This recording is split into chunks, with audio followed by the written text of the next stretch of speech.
ini protokol isolasi mandiri di rumah. Protokol isolasi mandiri di rumah itu ada beberapa. Yang pertama, tetap di rumah. Jadi jangan kita kena COVID-19 positif setelah dites dengan PCR, lalu kita bilang kita di rumah, tapi kita ke pasar, kita ke pom bensin, kita ke terminal, kita ke tempat-tempat umum, bayar listrik, ke Telkomsel misalnya. Nah, itu tidak boleh ya. Yang namanya isolasi mandiri, protokolnya pertama tetap di rumah, jangan keluar rumah. Kalau mau belanja gimana? Suruh orang lain, anggota keluarga lain yang belanja.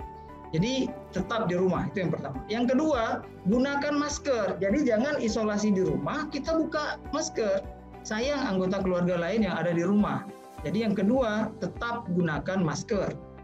Kemudian yang ketiga, jaga jarak. Jaga jarak itu apa? Kalau kita tinggal di rumah, maka tidak boleh satu kamar, satu meja makan dengan anggota keluarga yang lain. Jadi kita pisah ke kamar yang lain. Nah, itu menjaga jarak saat isolasi di rumah. Ketika kita komunikasi dengan anggota keluarga lain juga paling tidak 2 meter jarak dari kita untuk bisa berkomunikasi atau ngobrol, ya. Yang keempat, cuci tangan. Setiap mau melakukan sesuatu itu cuci tangan dulu, bukan hanya ketika mau makan. Ya. Jadi begitu kita mau pegang sesuatu cuci tangan, begitu memegang sesuatu cuci tangan, supaya kita tidak memindahkan virus itu ke benda-benda lain yang ada di rumah kita. Kemudian menerapkan etika batuk. Ya. Jadi kalau kita batuk, kita saat isolasi mandiri maupun tidak isolasi mandiri, itu etika batuk tutup dengan tisu, dengan kain, atau paling tidak dengan siku kita seperti ini. Ya. Itu etika batuknya, supaya tidak menularkan ke yang lain. Nah, ini kurang lebih ya gambaran protokol isolasi mandiri. Kita periksa suhu tubuh pagi dan sore, kita cek ya. Kemudian periksa saturasi oksigen seperti dicontohkan tadi, saya sudah tunjukkan juga alatnya ya. Ini dia alatnya. Boleh merek apa saja, tapi kita perlu ada di rumah ya. Kalau belum ada, beli satu ya, tidak terlalu mahal harganya. Kemudian pantau laju nafas kita. Jangan lupa makanan bergizi. Jadi ada, kalau di rumah sakit kan diatur makanan kita, tapi kalau di rumah kan kita yang mengatur sendiri, maka kita harus banyak makan buah dan sayur. Jadi jangan makan KFC, terus karena sakit pingin dibelikan burger, karena sakit beli pisang goreng. Nah, itu tidak boleh. Jadi makan tetap harus makanan bergizi, diutamakan buah-buah dan sayur-sayuran. Penggunaan antibiotik ini memang harus atas indikasi yang tepat. Atas indikasi yang tepat, kemudian pemberian pengambil keputusan memilih antibiotik itu 2 hal penting, yaitu secara rasional. Secara rasional itu tentu punya dasar yang ilmiah. Kemudian untuk dalam pemberiannya memang kita kenal ada 2, empirik atau pilihan sebelum kita menuju yang definitif, ya. Kemudian baru yang pemilihan yang tepat, yang definitif berdasarkan tadi Pak Dekan bilang harus atas dasar kuman yang sesuai. Jadi berdasarkan hasil kultur. Hasil kulturnya tentu bisa dari berbagai sumber, baik itu jaringan maupun dari darah atau cairan tubuh lainnya. Ya, kita bisa banyak untuk mengkultur, untuk mendapatkan pola kuman.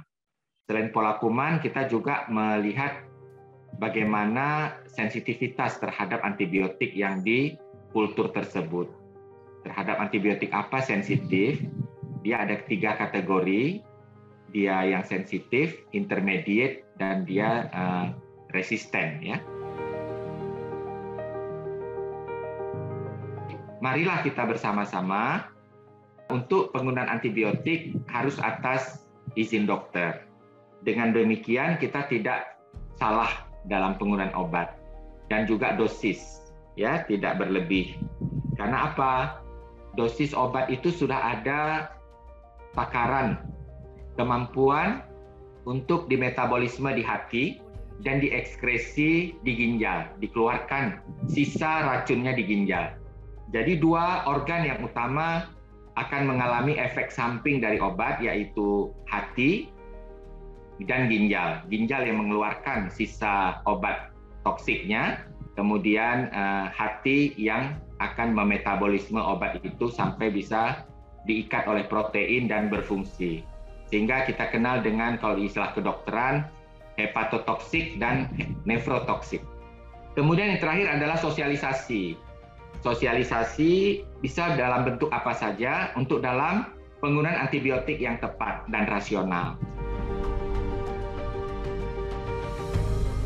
Tapi kapan kita akan mengkombinasi perlunya pemberian antibiotik? Jadi COVID-19 ini definitifnya obatnya bukan antibiotik. Antibiotik hanya untuk bakteri. Nah, kapan kita berikan antibiotik? Bila kita ada secara klinis melihat kondisi pasien, ada suatu kombinasi mix dengan infeksi bakteri. Kapan kita bisa pikirkan itu? Saat kondisi pasien di tingkat sedang dan berat. Ya, kalau ringan tidak perlu antibiotik. Saat sedang dan berat, terutama kritis, itu perlu kita memikirkan pemberian antibiotik juga. Untuk apa? Pertama, sebelum ada mix bakteri masuk, kita sudah ada pencegahan ya, prevention atau profilaksis antibiotik. Nah, bahkan beberapa literatur mengatakan bahwa pada orang yang imunnya rendah atau imunokompromis, pada COVID-19 ini juga terjadi imun yang menurun, tentu akan terjadi infeksi bakteri juga. Oleh karena itu, perlu kita memberikan antibiotik pada keadaan tersebut. Untuk apa? Mencegah agar derajat COVID-19-nya tidak menjadi lebih berat akibat adanya peran bakteri di sana yang akan memperburuk situasinya. Karena infeksi yang paling sering pada COVID-19 yaitu pneumonia, itu mudah sekali terserang akibat bakteri yang masuk melalui sistem pernafasan.